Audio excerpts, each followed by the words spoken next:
Welcome to Mukesh Bagoliya channel. आजकल हर कोई सफल होना चाहता है, लेकिन बहुत सारे लोग अपने जीवन में सफल नहीं हैं। आखिर सफलता होती क्या है, इसे कैसे प्राप्त किया जा सकता है, आखिर हम अपने गोल को पूरा क्यों नहीं कर पाते।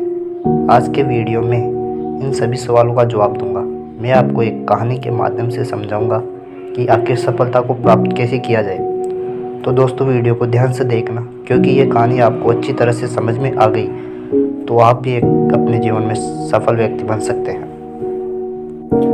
एक श्री कृष्ण जी का भक्त इमली के पेड़ के नीचे बैठकर रोज भजन कीर्तन किया करता था।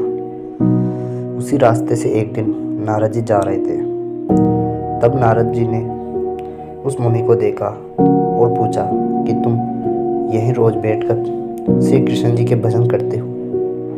तब भक्त ने कहा, हाँ, मैं यहाँ पर पिछले 30 सालों से लगातार बैठकर भजन कर रहा हूँ। तब नारद जी ने कहा, मैं भगवान से मिलने जा रहा हूँ, यदि तुम्हें कोई संदेश देना हो तो दे सकते हो। तब भक्त ने कहा कि मेरा एक प्रश्न है कि भगवान मुझे दर्शन देने कब आएंगे। तो नारद जी भक्त का सवाल लेकर श्री कृष्ण जी के पास पहुँच गए। भगवान जी से नारद जी ने बोला कि आप उस भक्त को दर्शन कब देंगे। तो भगवान जी ने बोला कि उस इमली के पेड़ में जितने पत्ते हैं उतने वर्षों के बाद मैं उस भक्त को दर्शन दूंगा। तो नारद जी बड़े उदास हो जाते हैं। तब नारद जी नीचे आते हैं तो भक्त नारद जी से पूछता है कि भगवान जी ने क्या कहा। तो नारद जी कुछ जवाब नहीं देते हैं। फिर भक्त पूछता है कि आपको उत्तर तो देना ही होगा। तो नारद जी बोलते हैं कि आप उदास हो जाएंगे।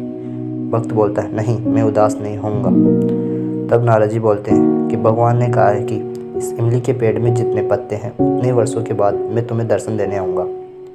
ये बात सुनकर भक्त बोलता है कि भगवान ने स्वयं कही है ये बात। नारद जी बोलते हैं, हाँ। भक्त बोलता है, उनके मुख से कही है। हाँ भाई, हाँ। तो ये बात सुनकर भक्त इतना नाचने लगता है, भजन करने लगता है, जोर शोर से नाचने लगता है। वह भक्त पागल हो जाता है, उसे कुछ भी दिखाई नहीं देता है। वह इतनी जोर से भक्ति करने लगता है। तभी अचानक वहाँ पर भगवान प्रकट हो जाते हैं। तब नारद जी को यह बात अच्छी नहीं लगती है। नारद जी भगवान से बोलते हैं कि आपने मुझे झूठा क्यों बनाया।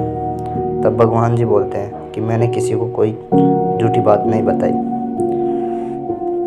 मैं इस भक्त को उतने ही वर्षों के बाद दर्शन देता, लेकिन जब इसे पता चला कि भगवान मुझे दर्शन देने आएंगे तो ये इतनी ज़ोर से नाचने लगा, इतनी ज़ोर से भक्ति करने लगा, तो मुझे आना ही पड़ा। इस कहानी से आपने क्या सीख, आप मुझे कमेंट बॉक्स में कमेंट कीजिए। इस कहानी की सीख है कि अगर हम सोचते हैं कि धीरे धीरे मेहनत करेंगे तो सफलता मिल जाएगी, हम आलस करते हैं, पूरी तैयारी के साथ नहीं करते हैं, हल्की फुल्की मेहनत करते जाते हैं, ऐसे सोचते हैं कि जब मिलेगा तब देखा जाएगा। इस तरह में काफ़ी समय लग जाता है सफल होने में। अगर आप कुछ ही वर्षों में सफलता चाहते हो तो आपको जल्दी मेहनत करनी होगी। आपको रात दिन एक करने होंगे। आपको उस प्रकार की कड़ी मेहनत, दृढ़ता और उस प्रकार का उत्साह अपने लक्ष्य के प्रति बनाए रखना होगा। आपको सोचना होगा कि मुझे भगवान जल्दी दर्शन देने वाले हैं, इसलिए आपको बहुत तेज़ मेहनत करनी होगी। दोस्तों, आपको कहानी थोड़ी सी भी अच्छी लगी तो प्लीज़ वीडियो को लाइक, शेयर व सब्सक्राइब कीजिए। Thank you.